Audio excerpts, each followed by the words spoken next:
নমস্কাৰ বাতৰিলৈ স্বাগতম ষ্টুডিঅ'ত মই পাপৰি প্ৰথমতে এটা ব্ৰেকিং নিউজ ডিব্ৰুগড়ত দলবদ্ধ ধৰ্ষণ কাণ্ডৰ আটাইকে গ্ৰেপ্তাৰ কৰা হ'ল আজি আৰক্ষীয়ে গ্ৰেপ্তাৰ কৰে মনোজ থাপা আৰু প্ৰদীপ দাস ওৰফে ব্ৰেটলিক কালিয়ে জালত পৰিছিল জঘন্য হত্যাকাণ্ডটোৰ দুই অভিযুক্ত আৰক্ষী জালত পৰিছিল বিকি ৰায় আৰু বিকাশ ৰয় এগৰাকী কিশোৰীক ধৰ্ষণ কৰিছিল ধৃত চাৰি পাখণ্ডই পথৰ পৰা ফুচুলাই আনি বাগিচাত ধৰ্ষণ কৰিছিল চাৰি নৰাধমে মাইজানৰ পৰা বাইকৰ ঘৰলৈ আহিছিল কিশোৰীগৰাকী পথৰ পৰা ফুচুলাই গাড়ীত উঠাই লৈ গৈছিল কিশোৰীগৰাকীক আৰু চাৰি পাখণ্ডই বাগিচালৈ নি ধৰ্ষণ কৰিছিল কিশোৰীগৰাকীক আৰু তাৰ পাছতে তৎপৰ হৈ পৰিছিল আৰক্ষী আৰু পৰৱৰ্তী সময়ত আমি জনাই গৈছো যে সেই সময়ছোৱাতে অৰ্থাৎ কালিৰ দিনটোতে দুজনক গ্ৰেপ্তাৰ কৰা হৈছিল কিন্তু এতিয়া আটাইকেইটা অভিযুক্তই জালত পৰিছে ডিব্ৰুগড়ত দলবদ্ধ ধৰ্ষণ কাণ্ডৰ আটাইকে গ্ৰেপ্তাৰ কৰিবলৈ সক্ষম হৈছে আৰক্ষীয়ে নিউজ 18ত এক্সক্লুসিভ ভিজুৱেল আমি দেখুৱাইছো এই মুহূৰ্তত কালি গ্ৰেপ্তাৰ কৰা হৈছিল মনোজ থাপা আৰু প্ৰদীপ দাস ওৰফে ব্ৰেটলিক আৰু কালিয়ে জালত পৰিছিল জঘন্য হত্যাকাণ্ডটোৰ এই দুই অভিযুক্ত আৰু আজি আৰক্ষী জালত পৰে আন কেইটা অভিযুক্ত এগৰাকী কিশোৰীক ধৰ্ষণ কৰিছিল ধৃত চাৰি পাখণ্ডই পথৰ পৰা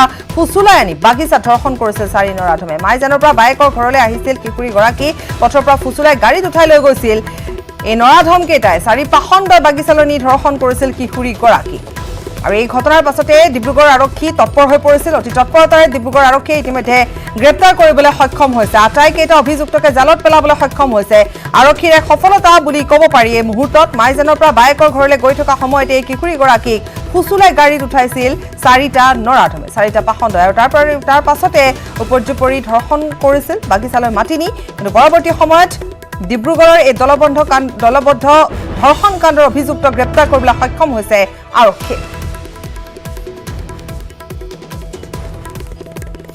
আৰক্ষীৰ জালত পৰিছিল আমি ইতিমধ্যে জনাই গৈছো যে কালি দুটাকৈ অভিযুক্ত জালত পৰিছিল আৰু আজি বাকি দুটা অভিযুক্ত জালত পৰিছে আৰক্ষীয়ে অতি তৎপৰতাৰে এই ভূমিকা গ্ৰহণ কৰে আমি দেখুৱাইছো আৰু এইকেইটা হৈছে এই চাৰিটা পাখণ্ড যিকেইটাই এইগৰাকী কিশোৰীক ফুচুলাই গাড়ীত উঠাইছিল আৰু তাৰ পাছতে বাগিচালৈ নি ধৰ্ষণ কৰিছিল বুলি জানিব পৰা গৈছে পথৰ পৰা ফুচুলাই গাড়ীত উঠাই লৈ গৈছিল কিশোৰীগৰাকী বাইকৰ ঘৰৰ পৰা আহিছিল কিশোৰীগৰাকী আৰু পৰৱৰ্তী সময়ত আৰক্ষীয়ে অতি তৎপৰতাৰে ডিব্ৰুগড় আৰক্ষীয়ে অতি তৎপৰতাৰে গ্ৰেপ্তাৰ কৰিবলৈ সক্ষম হৈছে চাৰি অভিযুক্তক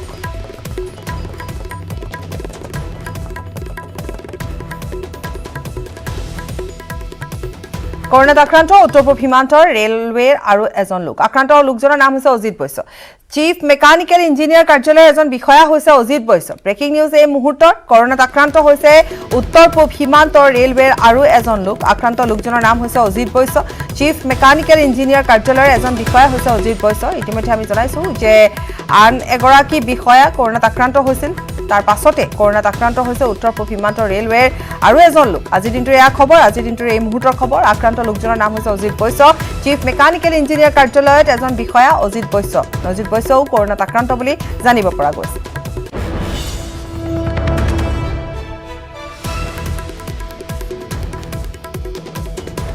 ব্ৰেকিং নিউজ গোলাঘাটত পুনৰ ছগৰাকী কৰোনাত আক্ৰান্ত খবৰ আহি পৰিছে দুজন ল্যাব টেকনিচিয়ানৰ সংস্পৰ্শলৈ আহিছিল তেওঁলোক পজিটিভ ছগৰাকী গোলাঘাট নাৰ্ছিং হোমত ৰোগীৰ খবৰ ল'বলৈ আহিছিল হোম কোৱাৰেণ্টাইনত আছিল কৰোনা আক্ৰান্ত কেইগৰাকী নাৰ্ছিং হোমখনৰ মুঠ 13 গৰাকীৰ দেহত ধৰা পৰিছে কোভিড পজিটিভ পুনৰ জনাইছো গোলাঘাটত পুনৰ ছগৰাকী কৰোনাত আক্ৰান্ত হৈছে দুজন ল্যাব টেকনিচিয়ানৰ সংস্পৰ্শলৈ আহিছিল তেওঁলোক পজিটিভ ছগৰাকী গোলাঘাট নাৰ্ছিং হোমত ৰোগীৰ খবৰ ল'বলৈ আহিছিল হোম কোৱাৰেণ্টাইনত আছিল কৰোনা আক্ৰান্ত কেইগৰাকী নাৰ্ছিং হোমখনৰ মুঠ 13 গৰাকীৰ দেহত ধৰা পৰিছে কোভিড পজিটিভ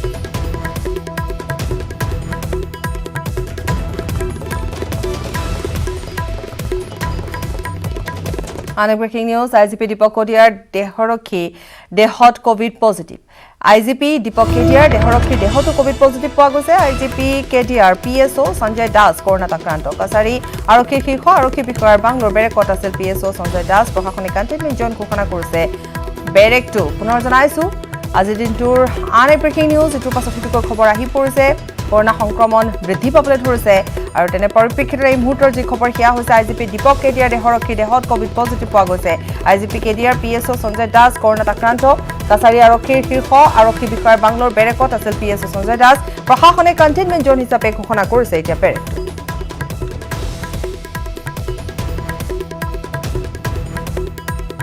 আৰু ইফালে পানবজাৰ আৰক্ষী থানাৰ গৃহৰক্ষী জোৱান সহ 3জন কোভিড পজিটিভ আক্ৰান্ত হৈছে দণ্ডী কুমাৰ পুষ্পা দাস হেৰম্ব কলিতা শাহিদুল ইছলাম তালুকদাৰ চাৰিওগৰাকী দেহত কৰোনাৰ অৱস্থিতি ধৰা পৰাৰ পাছত হাহাকাৰ লাগিছে এতিয়া পানবজাৰ থানাৰ আৱাসিক এলেকাত কণ্টেইনমেণ্ট জোন ঘোষণা কৰাৰ লগতে পৰিয়ালসহ কোৱাৰেণ্টাইন কৰা হৈছে কেইবাগৰাকীও আৰক্ষী বিষয়া কনিষ্টবলক আৰু কোৱাৰেণ্টাইন কৰা হৈছে কোৱাৰেণ্টাইনত ভৰলু থানাৰ ভাৰপ্ৰাপ্ত বিষয়া Moni Chamua CID DSP Dilip Bharali DSP Mrinal Das ADCP Panjit Duwara SI Raju Mili Arunima Bhuyan Paltan Bazar থানাৰ সেকেন্ড অফিচাৰ পংকজ মহন্তকো কোৱাৰেণ্টাইন কৰা হৈছে কৰোনা আক্ৰান্ত সহ হাবিলদাৰ পুষ্পাৰাণী দাসৰ লগত একেটা চৌহদতে আছিল এই সকল আৰক্ষী বিষয়া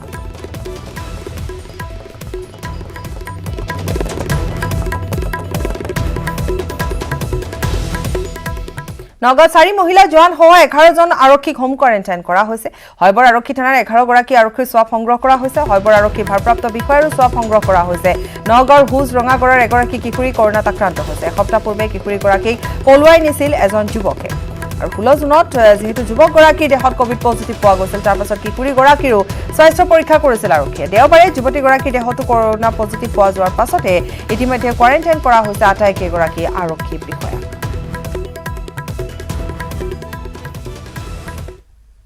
কেছ এটা হৈছিল কেছ নাম্বাৰ হ'ল 1372/2020 আৰু তাৰ যিগৰাকী ভিক্টিম আছিল সেই ভিক্টিমগৰাকী যোৱা 16 তাৰিখে আমি ৰহাৰ আণ্ডাৰৰ ৰাইডিঙৰ পৰা ৰিকভাৰী কৰি আনিছিলোঁ আৰু আজি আমাক হেল্থ ডিপাৰ্টমেণ্টৰ পৰা মানে ফোন কৰি পেলাই কয় যে সেইদিনাখন আমি যিগৰাকী ছোৱালীক পঠাইছিলোঁ তেওঁৰ কোভিড-19 পজিটিভ আহিছে চ' ইমিডিয়েটলি আমি হেল্থ ডিপাৰ্টমেণ্টৰ লগত মানুহ মাতি ছোৱালীগৰাকীক আমি হস্পিটেললৈ পঠোৱাৰ ব্যৱস্থা কৰোঁ আৰু ছোৱালীগৰাকীক ৰিকভাৰী কৰি অনাৰ পাছত আমাৰ পুলিচৰ টিমে যিহেতু তেওঁক থানালৈ লৈ আহিছিলে সেইকাৰণে আমাৰ মাননীয় SP সাহেবৰ লগত আমি আলোচনা কৰাত আৰু মাননীয় আমাৰ আৰক্ষী অধীক্ষক মহোদয়ৰ নিৰ্দেশ মৰ্মে আমি যিকেইজন ধৰি লওক সেই সময়ত থানাত প্ৰেজেণ্ট আছিলোঁ গতিকে আমি সকলোৱে আমাৰ প্ৰিকশ্যনৰ কাৰণে আমি 7জন আমি সেই সময়ত কোন আছিলোঁ ক্ল'জ কণ্টেক্ট আৰু বা আমাৰ থানাত প্ৰেজেণ্ট আছিলে চ' আমি 7জন মানে আমাৰ সকলোৰে সুৰক্ষাৰ কাৰণে যাতে আৰু বেলেগ মানুহ আমাৰ কণ্টেক্টত নাহক এই কাৰণে আমি এই 7জনে নিজে এতিয়া আইচলেশ্যনত থাকিবলৈ আমি মানে সিদ্ধান্ত লৈছোঁ মাননীয় আৰক্ষী অধীক্ষক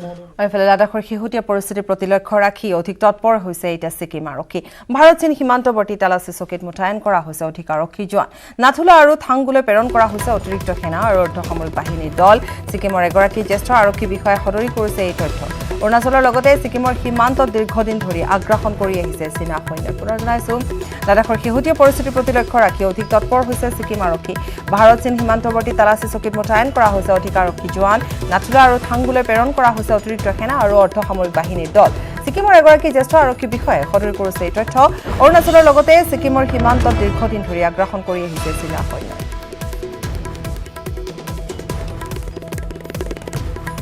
ৰাজ্যত হুৰাহুৰে বাঢ়িছে কৰোনা আক্ৰান্তৰ সংখ্যা শেহতীয়াকৈ 198 গৰাকী লোকৰ দেহত ধৰা পৰিছে মাৰাত্মক কৰোনা ভাইৰাছ দেওবাৰৰ দিনটো কৰোনাত আক্ৰান্ত হৈছে মুঠ 331 গৰাকী 5586 গৰাকীলৈ বৃদ্ধি পাইছে ৰাজ্যত কৰোনা আক্ৰান্তৰ সংখ্যা আৰু এই পৰ্যন্ত আৰোগ্য হৈছে 3404 গৰাকী কৰোনা আক্ৰান্ত এতিয়াও চিকিৎসাধীন হৈ আছে 2170 গৰাকী কৰোনা আক্ৰান্ত ৰোগী পুনৰ জনাইছোঁ ৰাজ্যত এনেধৰণে এতিয়া দ্ৰুতগতিত বৃদ্ধি পাবলৈ ধৰিছে কৰোনা আক্ৰান্তৰ সংখ্যা শেহতীয়াকৈ 198 গৰাকী লোকৰ দেহত ধৰা পৰিছে মাৰাত্মক কৰোনা ভাইৰাছ দেওবাৰৰ দিনটোত কৰোনাত আক্ৰান্ত হৈছে মুঠ 331 গৰাকী 5586 গৰাকীলৈ বৃদ্ধি পাইছে ৰাজ্যত কৰোনা আক্ৰান্তৰ সংখ্যা আৰু এই পৰ্যন্ত আৰোগ্য হৈছে 3404 গৰাকী কৰোনা আক্ৰান্ত এতিয়াও চিকিৎসাধীন হৈ আছে 2170 গৰাকী কৰোনা আক্ৰান্ত ৰোগী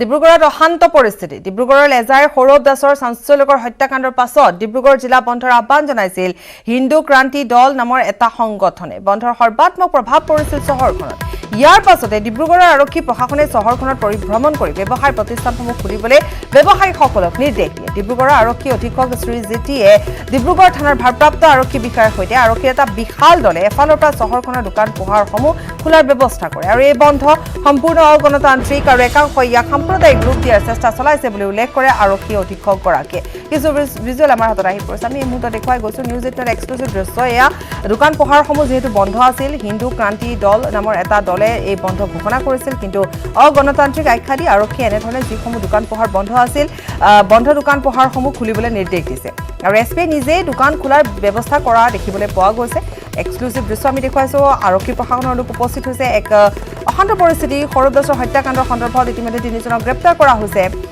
তাৰ পাছতে যেহেতু বন্ধ দিয়া হৈছে বা বন্ধ ঘোষণা কৰা হৈছিল কিন্তু আৰক্ষীয়ে ইতিমধ্যে কৈছে যে এয়া সম্পূৰ্ণ অগণতান্ত্ৰিক গতিকে যি ধৰণে আচলতে সৰ্বাত্মক ৰূপত বন্ধ দিয়া হৈছিল বা বন্ধ হৈছিল সেয়া আৰক্ষীয়ে আহি নিজে সেইসমূহ দোকান পোহাৰ খুলি দিছে যেটো দুৰ্ঘটনা হৈছে এইটো দুৰ্ঘটনা হোৱাৰ পিছত লগে লগে আমি মানে মানুহ আসামী 3জন আছিল এই 3জনক আমি আৰেষ্ট কৰা হৈছে ইহঁতক ফৰৱাৰ্ড কৰা হৈছে আমি তদন্তটো আৰম্ভ কৰিছোঁ 2 দিন আগতে সো তথাপি এটা সংগঠনে এইটো মানে চান্স এইটো মানে ঘটনা ইউজ কৰি অলপ চান্স লৈছে বুলি মই কওঁ মানে ইহঁতে মানে একচুৱেলি 24 আৱাৰ্ছ যেটো বন্ধ দিছে এইটো কমপ্লিটলি আনকনষ্টিটিউশ্যন এণ্ড ইলিগেল হয় তো আমি সব মানে বেপাৰী আৰু অৰ্গেনাইজেশ্যনছ আৰু যিমানখিনি ইয়াত বিজনেছমেন আছে ইহঁতক মানে তেখেতক মই অনুৰোধ কৰিছোঁ আৰু আপিল কৰিছোঁ প্লিজ অ'পেন দ্য শ্বপছ আমি আছোঁ আৰু 24 আৱাৰ্ছ যিটো মানে তেওঁলোকৰ ছিকিউৰিটি লাগিব এইটো আমি দিমে নিজাম পৰিৱেশত আজিৰ পৰা আৰম্ভ হ'ল অম্বুবাচী পুৱা 7:53 অম্বুবাচীৰ প্ৰবৃত্তি পূৰ্বৰ দৰে এবাৰ নীলাচলৰ বুকুত অম্বুবাচীৰ উখল মাখল পৰিৱেশ নাই দেশী বিদেশী ভক্তৰ সমাগমো নাই কৰোনাৰ ভয়াৱহ সংক্ৰমণৰ বাবে এবাৰ বাতিল কৰা হৈছে মেলা অৱশ্যে পালন কৰা হৈছে অম্বুবাচীৰ নীতি নিয়ম 25 জুনৰ নিশা 8:16 হ'ব অম্বুবাচীৰ নিবৃত্তি ইপিনে 30 জুন পৰ্যন্ত ভক্তৰ বাবে বন্ধ থাকিব শক্তিপীঠ কামাখ্যা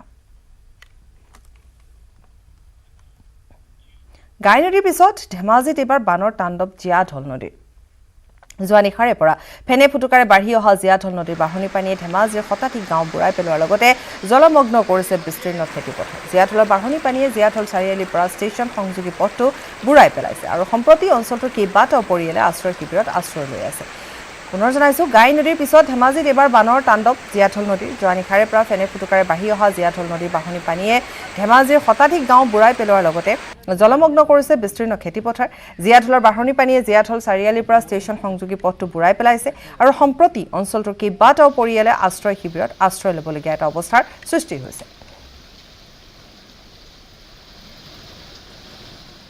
নেৰানেপেৰা বৰষুণৰ ফলত ফেনে ফুটুকাৰে উপন্ধি উঠিছে দিখৌ নৈ বিপদসীমাৰ ওপৰেদি বৈছে দিখৌৰ জলস্তৰ দিখৌৰ পানীয়ে প্লাবিত কৰিছে বিস্তীৰ্ণ অঞ্চল পথৰ ওপৰে বাগৰিছে পানী দিখৌ নৈৰ পানীয়ে শিৱসাগৰৰ সহস্ৰাধিক পৰিয়ালৰ মাজত হাহাকাৰ সৃষ্টি কৰিছে পানীত বুৰ গৈছে নৈ কাষৰীয়া প্ৰতিটো বাসগৃহ ইফালে একাধিক স্থানত সংকটজনক অৱস্থাত আছে দিখৌ নৈৰ মথাউৰি প্ৰয়োজনীয় ব্যৱস্থা গ্ৰহণ নকৰিলে ভয়ংকৰ অঘটনৰ আশংকা কৰা হৈছে ইতিমধ্যে নিৰাপদ স্থানত আশ্ৰয় লৈছে শ শ পৰিয়াল দিখৌ নৈৰ সংহাৰী ৰূপ বিপদসীমাৰ ওপৰে বৈছে দিখৌৰ জলস্তৰ ৰাজ্যৰ ভিন্ন প্ৰান্তৰ পৰা বানৰ তাণ্ডৱৰ খবৰ আমি জনাই গৈছোঁ আৰু এয়া দেখুৱাইছোঁ আমি দিখৌ নৈৰ পানীয়ে কেনেধৰণে বিস্তীৰ্ণ অঞ্চল প্লাবিত কৰি তুলিছে আৰু সংকটজনক অৱস্থাত আছে দিখৌ নৈৰ মাথাউৰি নিৰাপদ স্থানত আশ্ৰয় লৈছে শ শ পৰিয়ালে আৰু মথাউৰিক লৈ যথেষ্ট চিন্তিত হৈ পৰিছে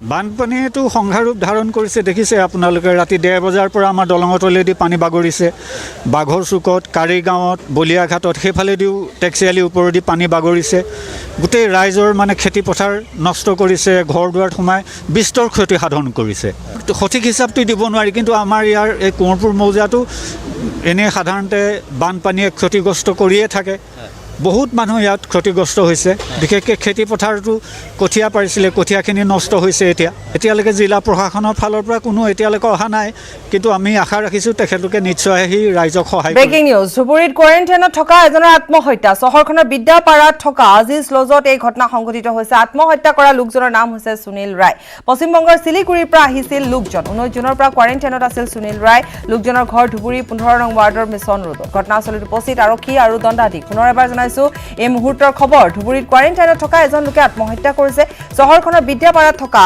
আজিজ লজত এই ঘটনা সংঘটিত হৈছে আত্মহত্যা কৰা লোকজনৰ নাম হৈছে সুনীল ৰায় পশ্চিমবংগৰ শিলিগুৰিৰ পৰা আহিছিল এই লোকজন 19 জুনৰ পৰা কোৱাৰেণ্টাইনত আছিল সুনীল ৰায় লোকজনৰ ঘৰ ধুবুৰী 15 নং ৱাৰ্ডৰ মিছন ৰোডত ঘটনাস্থলীত উপস্থিত আৰক্ষী আৰু দণ্ডাধীশ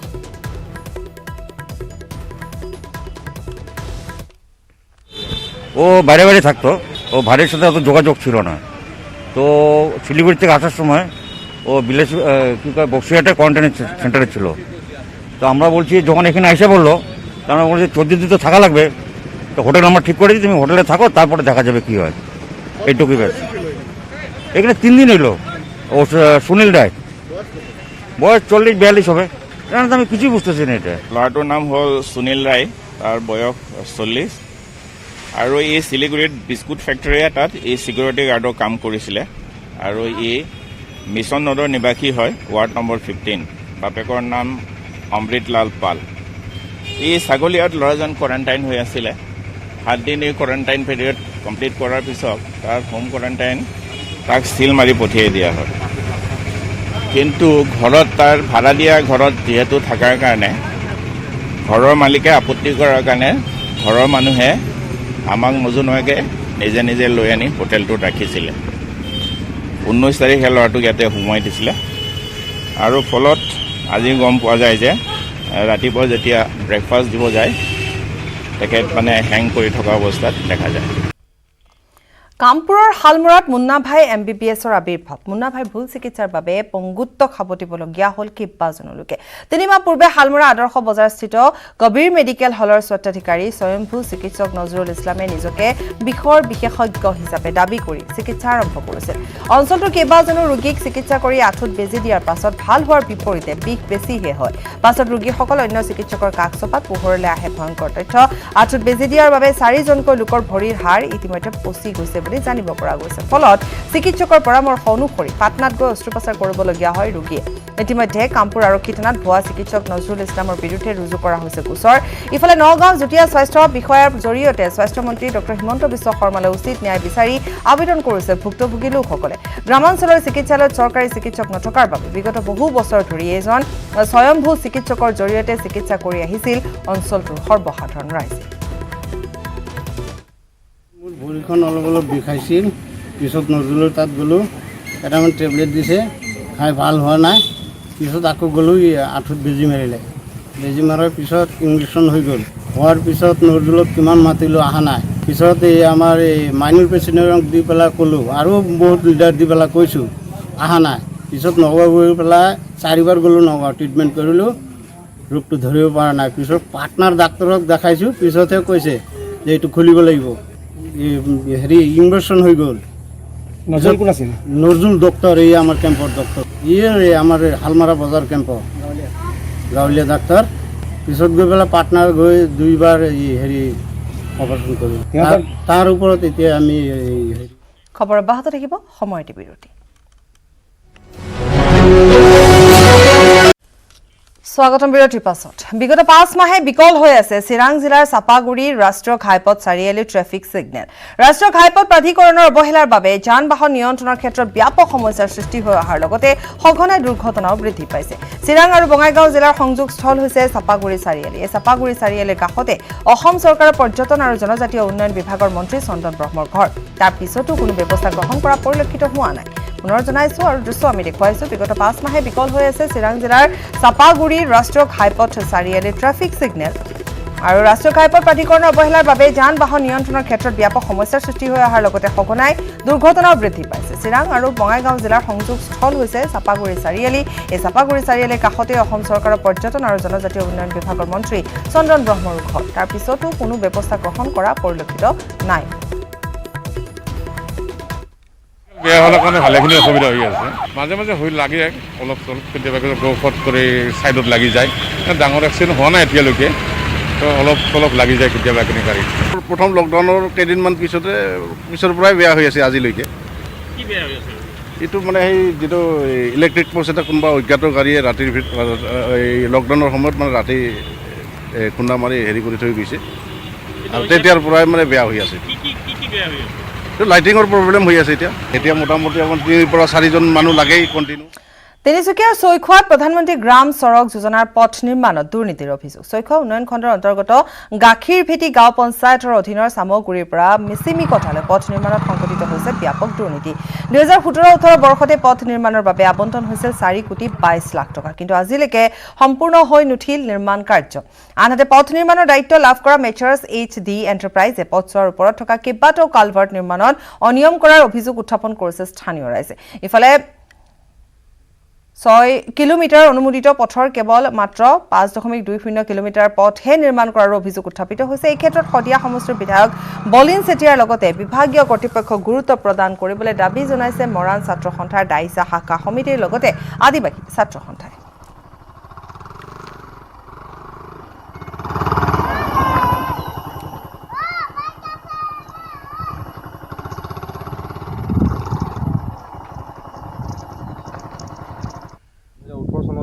ৰাস্তাটো PWD আণ্ডাৰত ডেনিয়েল এণ্টাৰপ্ৰাইজৰ আণ্ডাৰত তেওঁলোকে কামটো আৰম্ভণি কৰিছিল, কিন্তু 2 বছৰ পাৰ হৈ যোৱাৰ পিছতো তেওঁলোকে কামটো আজি তাৰিখলৈকে সম্পূৰ্ণ হৈ নুঠিলে। এই ৰাস্তাটো বনাওঁতে আমি দেখিবলৈ পাইছোঁ ব্যাপক দুৰ্নীতি হৈছে। ৰাস্তাটো তেওঁলোকে 6 কিলোমিটাৰ 6.20 কিলোমিটাৰ ৰাস্তা দৈৰ্ঘ্য, কিন্তু তেওঁলোকে আচলতে ৰাস্তাটো বনাইছে 5.20 কিলোমিটাৰ, প্ৰায় 1 কিলোমিটাৰ ৰাস্তা তেওঁলোকে কম বনাইছে। ইয়াৰ লগতে তেওঁলোকে ৰাস্তাটো বনোৱাৰ যি ধৰণৰ এষ্টিমেট অনুসৰি বা যি নিয়ম কানুনৰ আণ্ডাৰত তেওঁলোকে ৰাস্তাটো বনাব লাগিছিলে, তাতো ব্যাপক দুৰ্নীতি হোৱাৰ সন্মুখীন আমি দেখিবলৈ পাইছোঁ। মণিপুৰ চৰকাৰে কৰোণাক লৈ ৰাজনীতি কৰাৰ অভিযোগ উত্থাপন কৰিছে কংগ্ৰেছে। মুখপাত্ৰ জয় কিষাণৰ স্পষ্ট অভিযোগ, নেতাৰ আহ্বায়ক ডক্টৰ হিমন্ত বিশ্ব শৰ্মাই মণিপুৰত নিৰ্বিবাদে ঘূৰি ফুৰিছে। তাৰ বিপৰীতে সাংসদ গৌৰৱ গগৈ আৰু কংগ্ৰেছ নেতা অজয় মাকেইনক কোৱাৰেণ্টাইন কৰি ৰখা হৈছে। আৰু মুখ্যমন্ত্ৰী এম বীৰেন সিঙৰ উপদেষ্টা ৰজত ছেঠীৰ বিৰুদ্ধেও সৰব হৈ পৰিছে এতিয়া মণিপুৰ কংগ্ৰেছ। পুনৰ জনাইছোঁ, মণিপুৰ চৰকাৰে কৰোণাক লৈ ৰাজনীতি কৰাৰ অভিযোগ উত্থাপিত হৈছে। মুখপাত্ৰ জয় কিষাণৰ স্পষ্ট অভিযোগ, নেতাৰ আহ্বায়ক ডক্টৰ হিমন্ত বিশ্ব শৰ্মাই মণিপুৰত নিৰ্বিবাদে ঘূৰি ফুৰিছে। তাৰ বিপৰীতে সাংসদ গৌৰৱ গগৈ আৰু কংগ্ৰেছ নেতা অজয় মাকেইনক কোৱাৰেণ্টাইন কৰি ৰখা হৈছে। মুখ্যমন্ত্ৰী এম বীৰেন সিঙৰ উপদেষ্টা ৰজত ছেঠীৰ বিৰুদ্ধেও সৰব Manipur Congress. Doesn't have any rule. They doesn't have any rule and these norms they doesn't have. Whatever they like, that is the rule. For normal persons or other MLAs, or if it is Congress person, they will make some rules. If their leaders are coming, they will some make a rule. Why you are asking such question? That is the nature of the BJP, not only in Manipur, all over the country. That is why we call this a dictatorship government. A lot of information, and we know something also. For some persons, they will restrict everything. Even if it is a patient, they will restrict whether you have this, you should be tested, and even if it is a main pen, it should be quarantine, it should be all this movement. It will be very publicized, and everybody will think that government is very, very strict. But this lecture is only to the common people and some other person like we opposition. 3 মাহৰ অন্তত আজি খুলিব শিলঙৰ বিখ্যাত বৰা বজাৰ। লকডাউনৰ বাবে 25 মাৰ্চৰ পৰা বন্ধ হৈ আছিল ঐতিহাসিক বজাৰখন। উত্তৰ পূবৰ ভিতৰত আটাইতকৈ পুৰণি তথা বৃহৎ পৰম্পৰাগত বজাৰ হৈছে বৰা বজাৰ। ঐতিহাসিক বৰা বজাৰৰ অধিকাংশ বিক্ৰেতাই হ'ল মহিলা। পাহাৰীয়া ৰাজ্যখনত বৰ্তমান 30ৰ পৰা 33%হে দোকান পোহাৰ খোলাৰ অনুমতি প্ৰদান কৰিছে চৰকাৰ প্ৰশাসনে। সম্পূৰ্ণ নীতি নিৰ্দেশনৰ মাজেৰেহে খুলিব পাৰিব ব্যৱসায়িক প্ৰতিষ্ঠানসমূহ। চৰকাৰী নিয়ম ভংগকাৰীৰ বিৰুদ্ধে বিহিত ব্যৱস্থা লোৱা হ'ব। আৰু এনেধৰণে বৰা বজাৰ খোলা হৈছে আৰু যাতে যথেষ্ট সংখ্যক লোকৰ সমাগম নহওক তাৰ প্ৰতিও লক্ষ্য ৰখা হৈছে। আৰু বিশেষভাৱে জনসমাগমৰ পৰা যিহেতু আঁতৰি থাকিব লাগিব, গতিকে তেনে পৰিপ্ৰেক্ষিতত সম্পূৰ্ণৰূপে নীতি নিৰ্দেশনা মানি চলি দোকান পোহাৰ খুলিব পাৰিব বুলি ইতিমধ্যে এক জাননী জাৰি কৰা হৈছে। For taking initiative to come and visit Yodu to see by themselves that position of Yodu. So I'm very positive the way they come and see that Yodu will open up. নুমলীগড়ৰ বায়ু refinery প্ৰকল্পত শ্ৰমিকৰ তীব্ৰ প্ৰতিবাদ। লকডাউনৰ অজুহাতত Punjab engineering কোম্পানীটোৱে বহু শ্ৰমিকক কামৰ পৰা ছাঁটাই কৰাৰ অভিযোগ উত্থাপিত হৈছে। বায়ু ৰিফাইনাৰীৰ CEO গুণীন শৰ্মাৰ মই মতালিৰ লগতে শ্ৰমিকৰ প্ৰাপ্য মজুৰি আদায় দিয়াৰ দাবীত শ্ৰমিকৰ ব্যাপক প্ৰতিবাদ সাব্যস্ত। দুমাহ ধৰি শ্ৰমিকসকলক পুনৰ কামত নিয়োগৰ দাবীত প্ৰতিবাদ সাব্যস্ত কৰি আহিছিল, কিন্তু বাৰম্বাৰ নিবেদন জনাই কোনো সুফল লাভ নকৰাত সোমবাৰে পুনৰ প্ৰতিবাদমুখৰ হৈ পৰে শ্ৰমিকসকল। অতি শীঘ্ৰে শ্ৰমিকসকলৰ প্ৰাপ্য মজুৰি আৰু সকলো সা সুবিধা তথা নিয়োগ নিশ্চিত নকৰিলে বৃহৎ প্ৰতিবাদী কাৰ্যসূচী হাতত ল'ব বুলি হুংকাৰ প্ৰদান কৰিছে প্ৰতিবাদকাৰীসকলে।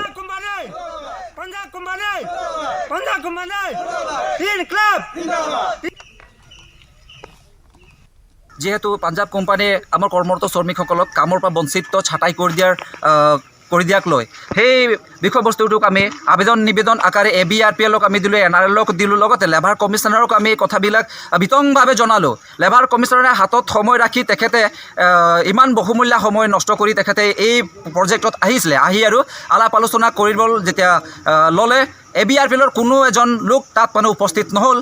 পাঞ্জাৱৰ 2-এজন আহিলে, উপস্থিত হয়। তাত তেখেতসকলে সিদ্ধান্ত ল'লে, ঠিক আছে কৰ্মীবিলাকক আমি কৰ্মৰত কামত লগাম, কিন্তু আমাক ভাবিবৰ কাৰণে চিন্তা কৰিবৰ কাৰণে 1 সপ্তাহ আমাক সময় লাগে।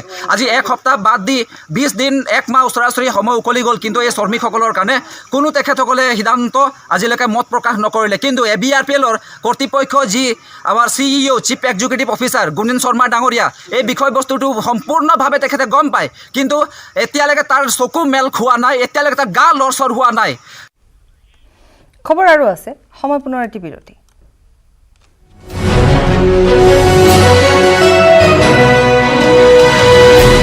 স্বাগতম বিৰতিৰ পাছত আৰু আমি যেহেতু জনাই গৈছো যে ডিব্ৰুগড়ৰ দলবদ্ধ ধৰ্ষণ কাণ্ডৰ আটাইকে গ্ৰেপ্তাৰ কৰা হৈছে আজি আৰক্ষীয়ে গ্ৰেপ্তাৰ কৰিছে মনোজ থাপা আৰু প্ৰদীপ দাস ওৰফে ব্ৰেটলি কালিয়ে জালত পৰিছিল জঘন্য হত্যাকাণ্ডৰ দুই অভিযুক্ত আৰক্ষী জালত ইতিমধ্যে পৰিছে বিকি ৰায় আৰু বিকাশ ৰয় এগৰাকী কিশোৰীক ধৰ্ষণ কৰিছিল ধৃত চাৰি পাখণ্ডই পথৰ পৰা ফুচুলাই আনি বাগিচা ধৰ্ষণ কৰিছিল চাৰি নৰাধমে মাইজানৰ পৰা বাইকৰ ঘৰলৈ আহিছিল কিশোৰীগৰাকী পথৰ পৰা ফুচুলাই গাড়ীত উঠাই লৈ গৈছিল কিশোৰীগৰাকী চাৰি পাখণ্ডই বাগিচালনি ধৰ্ষণ কৰিছিল কিশোৰীগৰাকী কিন্তু ডিব্ৰুগড় আৰক্ষীৰ সফলতা যে অতি তৎপৰতাৰে ডিব্ৰুগড় আৰক্ষীয়ে এই পদক্ষেপ গ্ৰহণ কৰি ইতিমধ্যে আটাইকে জালত পেলাবলৈ সক্ষম হৈছে এই আমি টিভি স্ক্ৰীণত দেখুৱাইছো শেহতীয়াকৈ যি দুটা অভিযুক্তক ইতিমধ্যে গ্ৰেপ্তাৰ কৰিছে আৰু কালি আন দুটা অভিযুক্ত জালত পৰিছে আৰক্ষী জালত পৰিছিল বিকি ৰায় আৰু বিকাশ ৰয় আৰু আজি আন দুটা অভিযুক্তক ইতিমধ্যে গ্ৰেপ্তাৰ কৰিবলৈ সক্ষম হৈছে আৰক্ষীয়ে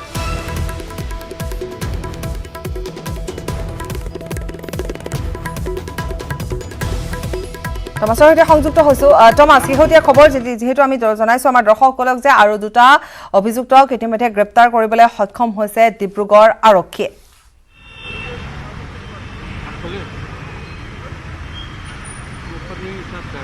হয় চাওক পাপৰি এই যিটো জঘন্য ঘটনা আছিলে ঘটনাৰ লগত জড়িত ইতিমধ্যে চাৰিজনকে আৰক্ষীয়ে গ্ৰেপ্তাৰ কৰিবলৈ সক্ষম আছে আজি কালি নিশা ভাগত আচলতে যিজন প্ৰদীপ দাস ওৰফে ব্ৰেটলি তেখেতক আৰক্ষীয়ে গ্ৰেপ্তাৰ কৰিছিলে নিজ বাসগৃহৰ পৰা আৰু আজি দিনৰ ভাগত মনোজ থাপা ওৰফে ঘুংৰু থাপা সেই মনোজ থাপা তেখেতে আহি আৰক্ষীৰ ওচৰত আত্মসমৰ্পণ কৰিছিল আৰু তাৰপিছত তেখেতক আৰক্ষীয়ে গ্ৰেপ্তাৰ কৰিছে আৰু আটাইকে ইতিমধ্যে তেওঁলোকক স্বাস্থ্য পৰীক্ষা কৰা হৈছে আৰু তেওঁলোকক আদালতত হাজিৰ কৰোৱা হ'ব কিন্তু সমগ্ৰ ঘটনাটো কেনেকৈ সংঘটিত হৈছিল আৰক্ষীৰ ওচৰত কি স্বীকাৰোক্তি দিছে সেয়া এতিয়া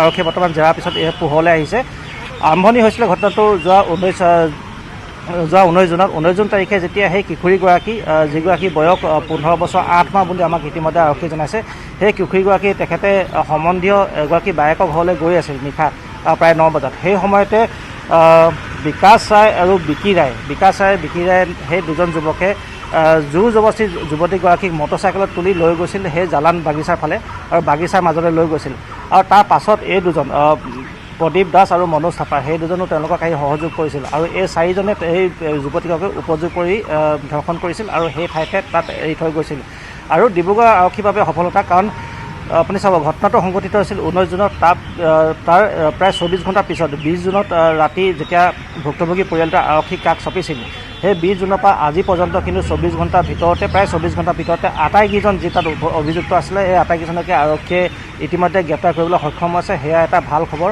আৰু এই ঘটনাই কিন্তু সমগ্ৰ চহৰতে বৰ্তমান চাঞ্চল্য সৃষ্টি কৰিছে সমগ্ৰ চহৰতে এতিয়া বৰ্তমান প্ৰতিক্ৰিয়া সৃষ্টি কৰিছে আৰু আৰক্ষীৰ বাবে এক বিশেষ সফলতা আৰু এই ঘটনা য'ত সংঘটিত হৈছিল সেই অঞ্চলটো ডিব্ৰুগড়ৰ যি অসম চিকিৎসা মহাবিদ্যালয় আছে অসম চিকিৎসা মহাবিদ্যালয়ৰ সমীপৰে এখন চাহ বাগিচা যদিও টাউনৰ মাজৰ কিন্তু অতি নিৰ্জন ঠাই আৰু সেই ঠাইতে এই বৰ্বৰ ঘটনাটো সংঘটিত হৈছিল হয় টমাছ ধন্যবাদ জনাইছো সমগ্ৰ ঘটনাৰ সবিশেষ ইতিমধ্যে আপুনি আমাক জনাইছে আৰু শেহতীয়া খবৰো আমি আমাৰ দৰ্শকসকলক জনাইছো যে ডিব্ৰুগড় আৰক্ষীৰ বৃহৎ সফলতা কাৰণ খুব কম সময়ৰ ভিতৰত অতি তৎপৰতাৰে আৰক্ষীয়ে গ্ৰেপ্তাৰ কৰিবলৈ সক্ষম হৈছে চাৰিটাকৈ অভিযুক্ত ধন্যবাদ টমাছ আৰু ইতিমধ্যে আমি জনাই গৈছো মনোজ থাপা প্ৰদীপ দাস ওৰফে ব্ৰেটলি বিকাশ ৰয় আৰু কালি জালত পৰিছিল দুটা অভিযুক্ত অৰ্থাৎ চাৰিটাকৈ অভিযুক্ত আছিল মাইজানৰ পৰা বাইকৰ ঘৰলৈ আহিছিল এগৰাকী কিশোৰী 15 বছৰ 8 মাহ মাত্ৰ বয়স আৰু কিশোৰীগৰাকী নিশা 9 বজাত গৈ থকা অৱস্থাত ফুচুলাই গাড়ীত উঠাই এই চাৰিটা নৰাধমে ধৰ্ষণ কৰিছিল কিশোৰীগৰাকীক চাৰিটা পাখণ্ডই বাগিচালনি ধৰ্ষণ কৰিছিল কিশোৰীগৰাকীক আৰু শেহতীয়া সকলো খবৰ আমি ইতিমধ্যে জনাই গৈছো যে অতি তৎপৰতাৰে আৰক্ষীয়ে জালত পেলাবলৈ সক্ষম হৈছে চাৰি অভিযুক্ত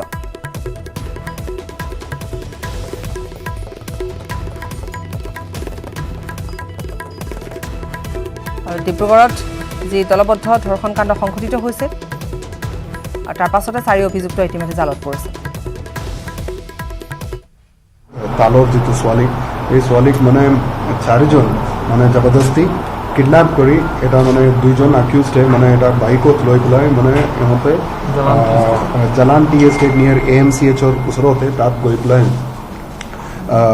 গ্যাং ৰেপ কৰিছে বুলি আমি ৰিপৰ্ট পাইছোঁ ৰিপৰ্ট পোৱাৰ লগে লগে আমি মানে দুইজনক আমি এইটো দিনতে 20th ডেটতে আমি আৰেষ্ট কৰিছোঁ আৰু যোৱাকালি এজনক আৰেষ্ট কৰা হৈছে আজি এজন সাৰেণ্ডাৰ কৰিছে এহঁতৰ নাম হয় मेन अक्यूज्ड है माने विकास राय श्री विकास राय 34 years old son of Umesh राय আৰু এজন সেকেন্ড অ্যাকিউজড আছে বিকি ৰায় 24 year old son of সুন্দৰ ৰায় আৰু Manoj Thapa alias গংলু 22 year old son of late Ramlal Thapa he surrender কৰিছে আৰু এজন আছে প্ৰবীণ Das alias বেল্টলি son of late দৰ্শন দাস সো এহঁতক মানে আমি আৰেস্ট কৰিছোঁ আৰেস্ট কৰি দুইজন অলৰেডি ফৰৱাৰ্ড কৰা হৈছে और बाकी केटा अरेस्ट करिसो एते आमी फॉरवर्ड करी रिमांडत लो ये लोग की अपना जो गाड़ी है बाइक में लेके लड़की को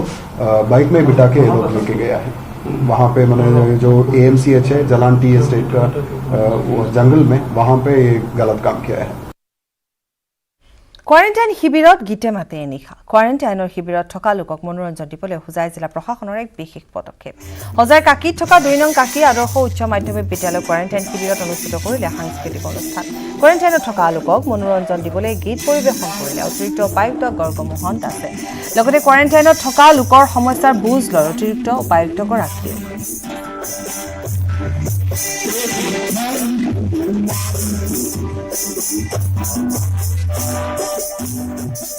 হোজাই জিলা প্ৰশাসনৰ পৰা আমাৰ আজি ইয়াত এটা কোৱাৰেণ্টাইন চেণ্টাৰ আছে ফেচিলিটেড কোৱাৰেণ্টাইন চেণ্টাৰ 2 নং কাকি আদৰ্শ হাইস্কুল আৰু ইয়াৰ লগতে আমাৰ বিষ্ণুৰাভা কনিষ্ঠ মহাবিদ্যালয়ও আছে আৰু ইয়াত আমি দেখা পাইছোঁ যে আমি ইয়াৰ যিখিনি স্থানীয় ৰাইজ ইয়াৰ স্থানীয় সকলো আছে আৰু প্ৰশাসন গোটেইখিনি মানুহ দেখা পাইছোঁ যে এটা সাংস্কৃতিক মন লৈ ইয়াত আমি ইয়াত যিখিনি কোৱাৰেণ্টাইন চেণ্টাৰত যিখিনি আমাৰ ইনমেটছ আছে প্ৰায় 50 জন আছে তেখেতসকলক আমি উদ্বুদ্ধ কৰিছোঁ আৰু তেখেতসকলক বিশেষকৈ উদ্বুদ্ধ কৰিবলৈ তেখেতসকলক উদ্গনি জগাবলৈ আমি ইয়াতে এই গীত মাতৰ ব্যৱস্থা কৰিছে আমাৰ কনিষ্ঠ মহাবিদ্যালয়ৰ আমাৰ কাৰ্বি আংলঙৰ ভিডিঅ' জাৰ্নেলিষ্ট কিৰণ বণিকৰৰ অকাল মৃত্যু দেওবাৰে নিশা ডিফু মেডিকেল কলেজ হাস্পাতালত শেষ নিশ্বাস ত্যাগ কৰে নিষ্ঠাবান সংবাদকৰ্মীগৰাকীয়ে 4 দিন ধৰি চিকিৎসাধীন হৈ আছিল ভিডিঅ' জাৰ্নেলিষ্ট কিৰণ বণিকৰ কিন্তু যুৱ ভিডিঅ' জাৰ্নেলিষ্টগৰাকীৰ আকস্মিক মৃত্যুত মৰ্মাহত হৈ পৰে জিলা সাংবাদিক মহল নিশাই জিলাৰ প্ৰেছ ক্লাবলৈ অনা হয় সাংবাদিকগৰাকীৰ নিথৰ দেহ প্ৰেছ ক্লাবতে সংবাদকৰ্মীজনলৈ জনালে শেষ শ্ৰদ্ধাঞ্জলি প্ৰেছ ক্লাবত শ্ৰদ্ধাঞ্জলি জনোৱাৰ পিছত ধনচিৰি নিজ গাঁৱত সম্পন্ন কৰা হয় ভিডিঅ' জাৰ্নেলিষ্টগৰাকীৰ শেষকৃত্য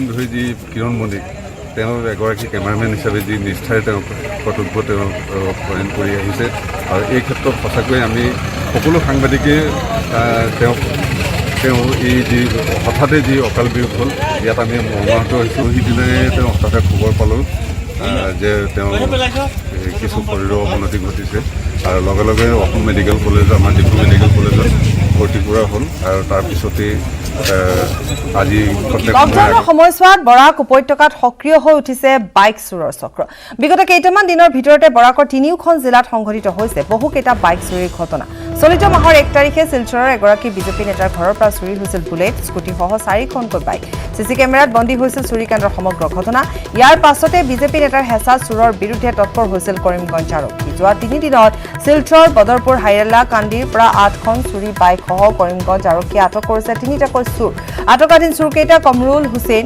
তাজউদ্দিন আৰু আনোৱাৰ হুছেইন উল্লেখযোগ্য যে চুৰি বাইকৰ ইঞ্জিন খুলি বাংলাদেশলৈ সৰবৰাহ কৰে একাংশ দুষ্ট চক্ৰ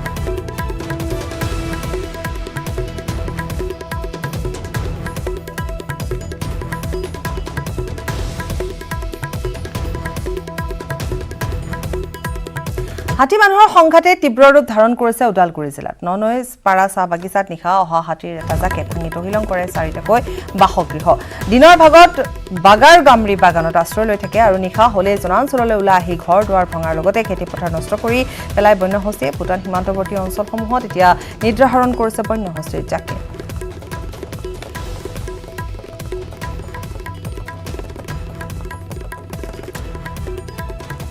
দীৰ্ঘদিনীয়া লকডাউনত আৰ্থিকভাৱে জুৰুলা হৈ পৰিছে ৰঙিয়াৰ শতাধিক টেণ্ট হাউচৰ গৰাকী আৰু সহস্ৰাধিক কৰ্মচাৰী বিয়া সভা ধৰ্মীয় অনুষ্ঠান আদি পেণ্ডেল সাজু উলিওৱা এইসকল লোক গভীৰ সংকটত পৰিছে বহাগ আৰু জেঠ মাহৰ সময়ছোৱাত বিয়া সভাকে আদি কৰি বিভিন্ন অনুষ্ঠান আদি অনুষ্ঠিত হয় এই 2 মাহতে দিনে নিশাই পেণ্ডেলৰ কাম কৰি বছৰটো সৰহখিনি উপাৰ্জন কৰে টেণ্ট হাউচৰ গৰাকী আৰু সহায়কসকলে কিন্তু এইবাৰ লকডাউনৰ বাবে অনুষ্ঠিত হোৱা নাই বিয়া সভা আদি অনুষ্ঠান, যাৰ বাবে এইসকল টেণ্ট হাউচৰ গৰাকী আৰু কৰ্মচাৰীসকলৰ জীৱনলৈ গভীৰ সংকট নামি আহিছে। সেয়েহে চৰকাৰৰ ওচৰত সহায় বিচাৰিছে নিজৰ পৰিয়ালটোক পোহপাল দিয়াৰ বাবে।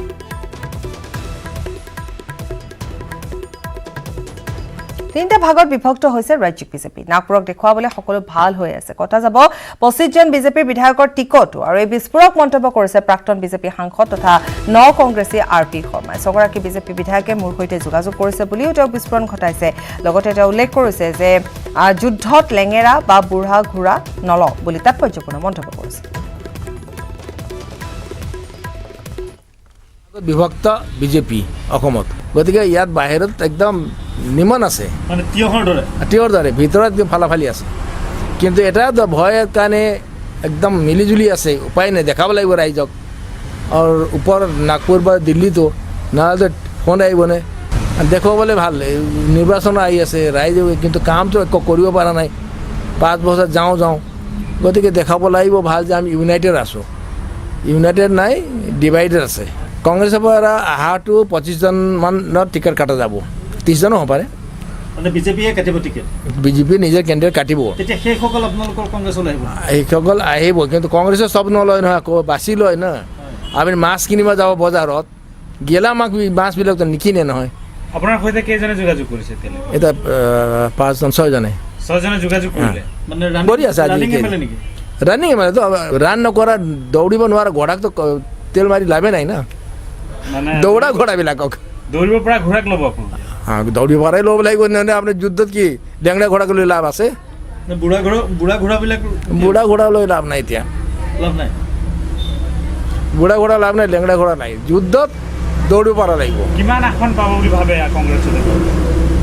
যোৱাকালি নে পৰহি তৰুণগগৈ ডাঙৰীয়া ক'লে 80খন।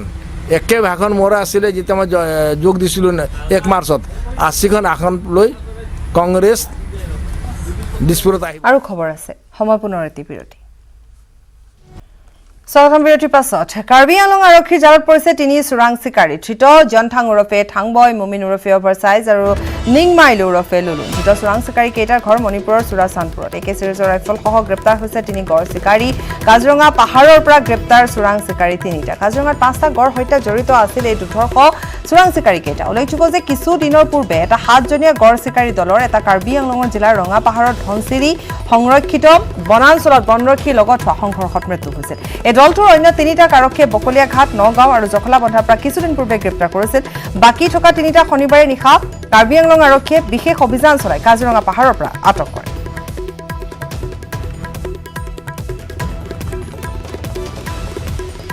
কাৰ্বি আংলং আৰক্ষীৰ জালত পৰিছে 3 চোৰাং চিকাৰী। ধৃত জনথাং ওৰফে থাংবয়, মুমিন ওৰফে অভাৰচাইজ আৰু লগতে বহু আপত্তিজনক অস্ত্ৰ শস্ত্ৰও জব্দ কৰিছে আৰু কিছু তথ্য পাতিও জব্দ কৰা বুলি জানিব পৰা গৈছে।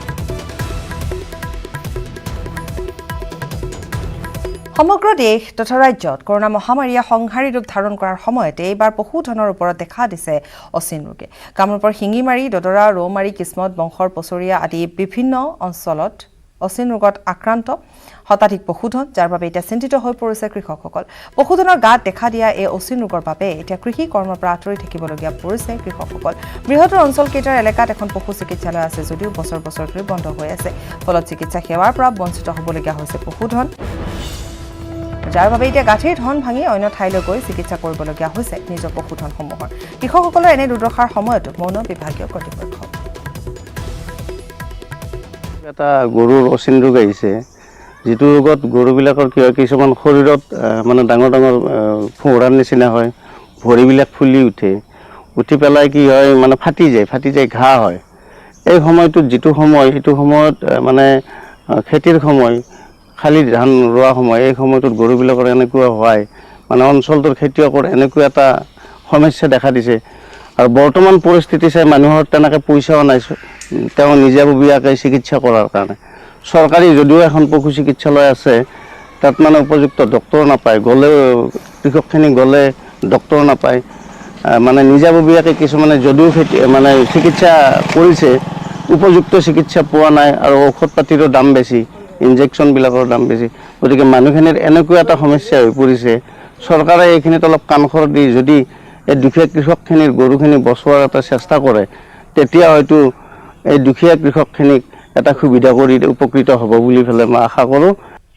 আইন ভংগকাৰীৰ বিৰুদ্ধে বৰপেটাত অভিযান। বৰপেটা আৰু সৰুক্ষেত্ৰী সমষ্টিৰ নদীত অভিযান মীন বিভাগৰ। বৰপেটাৰ নখান্দা পল্লা আৰু কালদিয়া নৈত মীন বিভাগৰ অভিযান। আৰক্ষী আৰু মহলদাৰৰ সহযোগত অভিযান মীন বিভাগৰ। অভিযানত মাছমৰীয়াৰ পৰা জব্দ বহু কেইখন জাল। 31 অক্টোবৰ পৰ্যন্ত 10 চেণ্টিমিটাৰ দৈৰ্ঘ্যৰ মাছ ধৰা অথবা খোৱা আইন বিৰুদ্ধে এই অভিযান চলোৱা হৈছে। বৰপেটাৰ দৃশ্য আমি দেখুৱাইছো। নখন্দা পল্লা আৰু কালাদিয়া নৈত অভিযান চলাইছে মীন বিভাগে। আৰক্ষী আৰু মহলদাৰৰ সহযোগত অভিযান চলাইছে মীন বিভাগে।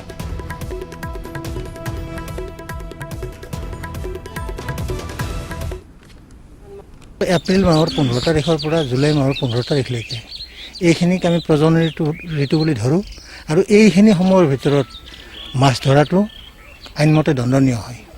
এই সজাগতাৰ পিছতো আমি দেখা পাইছোঁ যে বিভিন্নজন মানুহে এতিয়াও এই মাছ ধৰা কামত ব্ৰতী হৈয়ে আছে, যাৰ কাৰণে নেকি আমি অসমে মাছৰ উৎপাদনৰ ক্ষেত্ৰত যথেষ্টখিনি আমি ক্ষতিগ্ৰস্ত হৈছোঁ।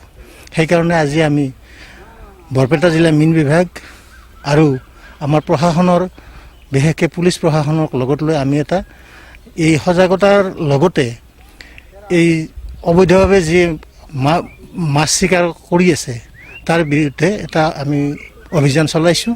আৰু এই অভিযান মৰ্মে আজি আপোনালোকে গম পাইছে যে আমি যথেষ্টখিনি জাল ধৰি আনিছোঁ। Breaking news. ছ'চিয়েল মিডিয়াত ভাৰত বিৰোধী পোষ্ট দিয়া যুৱকৰ বিৰুদ্ধে গোচৰ আমচুৰ। সৰুপথাৰ উৰিয়ামঘাট আৰক্ষী থানাৰ অন্তৰ্গত পিঠাঘাট জাকিৰ তিনিআলিত এজন যুৱকৰ বিৰুদ্ধে গোচৰ তৰা হৈছে। সৰুপথাৰৰ উৰিয়ামঘাটৰ যুৱকজন কাবুল খান। কাবুলে নিজৰ ফেচবুক একাউণ্টৰ পৰা এই পোষ্ট দিছিল আৰু থানাত গোচৰ দিছে আমচুৰ গোলাঘাট জিলা সমিতিয়ে। কাবুল খানক অতি শীঘ্ৰেই গ্ৰেপ্তাৰ কৰি দৃষ্টান্তমূলক শাস্তি দিয়াৰ দাবী জনাইছে আমচুৱে। ছ'চিয়েল মিডিয়াত ভাৰত বিৰোধী পোষ্ট দিয়া যুৱকৰ বিৰুদ্ধে গোচৰ তৰিছে আমচুৱে। সৰুপথাৰ উৰিয়ামঘাট আৰক্ষী থানাৰ অন্তৰ্গত পিঠাঘাট জাকিৰ তিনিআলিৰ এজন যুৱকৰ বিৰুদ্ধে গোচৰ। সৰুপথাৰ উৰিয়ামঘাটৰ যুৱকজনৰ নাম হৈছে কাবুল খান। কাবুলে নিজৰ ফেচবুক একাউণ্টৰ পৰা দিছিল পোষ্ট আৰু থানাত গোচৰ দিছে আমচুৰ গোলাঘাট জিলা সমিতি।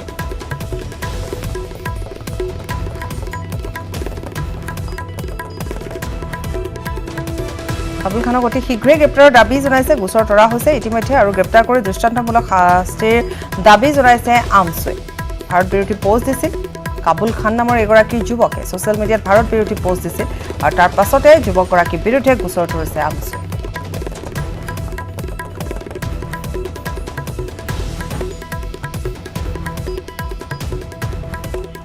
বানৰ কবলত গহপুৰৰ দক্ষিণাঞ্চল। কেইবাদিনো ধৰি হোৱা নেৰানেপেৰা বৰষুণৰ ফলত গহপুৰ দক্ষিণাঞ্চলৰ গোপালজাৰণী, সৰুতামুলী, বৰতামুলী, থুতে চাপৰিকে ধৰি কেইবা ঠাইতো ইতিমধ্যে জলমগ্ন হৈ পৰিছে। নৈপৰীয়া লোকসকলৰ মাজত এতিয়া হাহাকাৰ পৰিস্থিতিৰ সৃষ্টি হৈছে। পানত বুৰ গৈছে আহু ধান, বাও ধান, বড়ো ধানৰ খেতি। একাংশই ধানসমূহ কাটিছিল যদিও অধিকাংশ খেতিয়ক বহু কষ্টেৰে কৰা ধান মুঠি চপাবলৈ সময়ে নাপালে, যাৰ ফলত এতিয়া মূৰে কপালে হাত দিবলগীয়া হৈছে কৃষক ৰাইজে।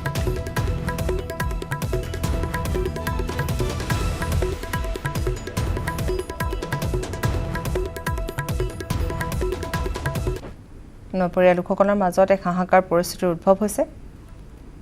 সংহাৰী ৰূপ আৰু মই বৰ্তমান উপস্থিত আছোঁ গহপুৰৰ তলতলি বৰদলনি অঞ্চলত।